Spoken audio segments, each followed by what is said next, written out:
Зранку було повідомлення щодо швидкісної цілі, щодо ракети у бік Сумщини, але ще деталей немає про цю ракетну атаку. Вона була поодинокою, і більше повідомлень за ніч і за ранок стосовно ракетних обстрілів у нас не було, не з'являлося. Однак повітряні сили повідомили про полювання на шахеди, яке відбувалося цієї ночі, і доволі багато цих дронів камікадзе, ударних дронів росіяни запустили.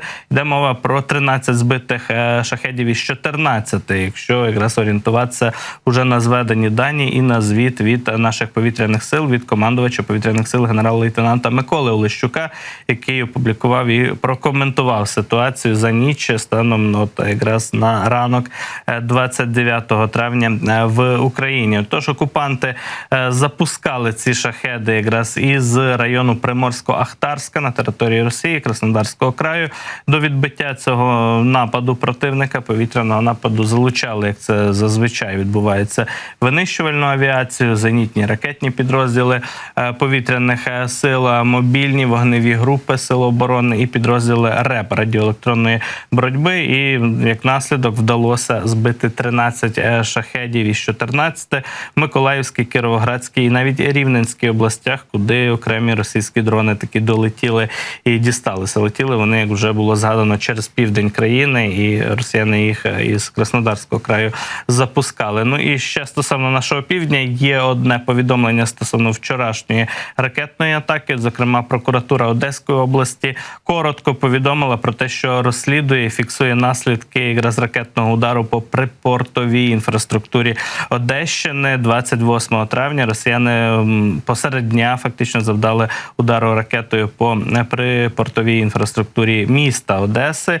І от правоохоронці зараз документують цей новий воєнний злочин росіян і встановлюють повний перелік руйнувань і пошкоджень внаслідок удару. Вчора лунали повітряні тривоги загалом і по всій країні, які були пов'язані зі зльотом Міга-31 К носія кінжалів. Ну і на півдні України ці тривоги були пов'язані із шахедами, і от такими поодинокими ракетними атаками. От удар відбувся по припортовій інфраструктурі Одеси. Деталей не знаємо, але бачимо, що є офіційне підтвердження, що це таки відбулося, і працюють правоохоронці над тим, аби все задокументувати і внести фактично цей інцидент, цей епізод у список воєнних злочинів росіян. На щастя, у цьому випадку ніхто не загинув. Однак із Харкова у нас є повідомлення, насправді, знову ж таки, надзвичайно сумне. Олег Синігубов, голова Харківської обласної військової адміністрації, сьогодні вранці повідомив про те, що, на жаль, у лікарні міста Харкова помер 40-річний чоловік, який був поранений внаслідок ворожого удару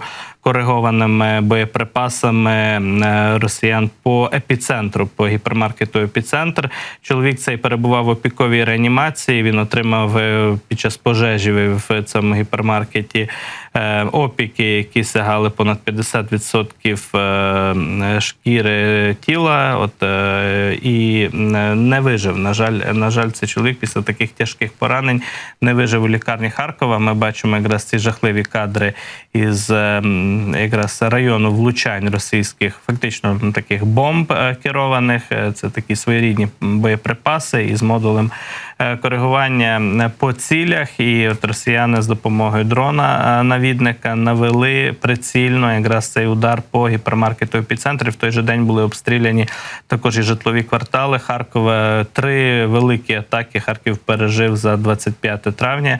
І от наслідком цього жахливого терористичного злочину, атаки на місто, стала велика кількість жертв саме в гіпермаркеті «Епіцентр». Росіяни хотіли цього досягти, вони навіть хотіли досягти і більшої кількості жертв. Отже, згодом біля «Епіцентру» було знайдено і боєприпаси, які не розірвалися, не долетіли буквально кілька десятків метрів до гіпермаркету «Епіцентру». Вже вчора якраз і ДСНСники, і вибухотехніки повідомляли про те, що ще один такий боєприпас біля «Епіцентру» було знайдено, і він теж був спрямований саме по цьому об'єкту, по цій будівлі, але дала збій. Російська це терористична зброя, і не всі їхні боєприпаси долетіли, але принаймні 2 вибухи точно було зафіксовано в цьому гіпермаркеті. І як наслідок цієї атаки, це вже 19 загиблих. Тобто сьогоднішня новина ранкова трагічна вона доповнює, на жаль, цей список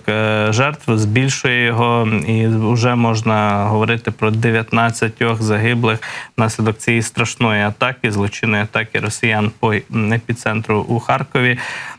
Наші співчуття рідним, близьким загиблих і всіх постраждалих у цій страшній атаці, у цьому злочині росіян у Харкові. Харків, на жаль, зараз витримує тяжкий такий важкий тиск з боку ворога за останній тиждень. Це просто було якесь шаленство абсолютно немисленого масштабу. У такий спосіб окупанти, очевидно, росіяни, очевидно, прагнуть посіяти якусь зневіру в нашому суспільстві. Їм це не вдасться зробити. Тримаємось разом в єдності, далі прямуємо до нашої перемоги.